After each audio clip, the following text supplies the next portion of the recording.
And the way that it came to me with I love watching sci-fi and all that kind of stuff. So I kind of see it this way, that God has a secretly encoded message that he is embedded within you.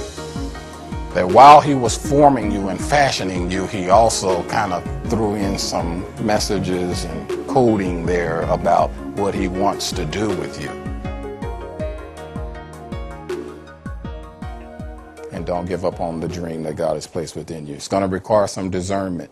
Learn how to recognize the voice and the will of God for your life. There's all kinds of voices in the world, the Bible says, and none of them is insignificant. They all are very meaningful. They're very powerful. But you got to learn how to recognize when it's God that's talking to me. What's the difference between my voice saying something, somebody else's voice from my past speaking to me, somebody's view and opinion of today speaking to me, and the voice of God speaking to me? How do I know when it's God? You'll know it's God when you can look at his word, read his word. You'll see it verbatim. Whatever you believe that God has spoken to you and encouraging you to do, you ought to be able to find it in his word. You find it either in principle, that teaching, or you find it word for word. You recognize when it's God because when God gives you something, his peace is with it, his assurance. That's why I spent so much time talking about us being secure and assured in our relationship, because I knew that eventually I would have to start talking to you about the dream that God has put within you. But if you're not sure in your relationship with God and you're not secure, then you won't be able to recognize when it's him talking to you. Because when he talks to us out of that assurance that we have in our connection with him. Why is that important? So that if I'm really having a day where I am clueless, the bills are piled up, eviction notices, shut off notices, children not listening, spouse is out the door. And those are the hardest times to hear from God. I won't lie to you. While we were going through the foreclosure, it's hard to hear.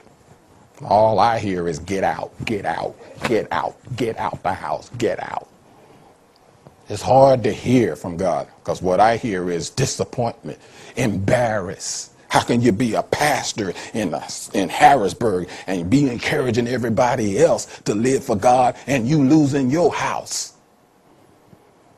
It's hard to hear from God when your life is falling apart.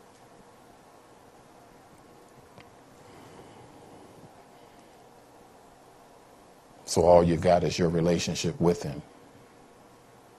What do I know about God? Lord, what do I know about you? I'm holding on to that. That's your starting point. You said you would never leave me. So even though religion has told me that I messed up so bad that you through with me, your word says you'll never leave me. You'll never forsake me.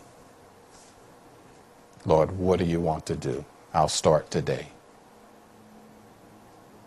Lord, take me back to the encoding before I was ever born. Lord, take me back to those things that you used to speak to me when I was just a kid, before the influence of the world got a hold of me.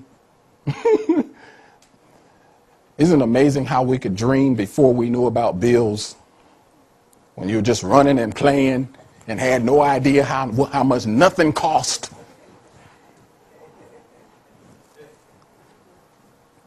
And you could see so clearly what you were going to do and what you were going to be, because it wasn't attached to bills. It wasn't attached to somebody else's opinion of what they thought I ought to do or what I'm supposed to do. Lord, take me back to that when I was just a little kid and I could just believe you. What's that thing that God encoded in you? What he told you, what he spoke to you, the thing you used to dream and run and play about? What's the thing that's inside of you that you would do even if you wasn't paid to do it? You do it for free because it's so much a part of you.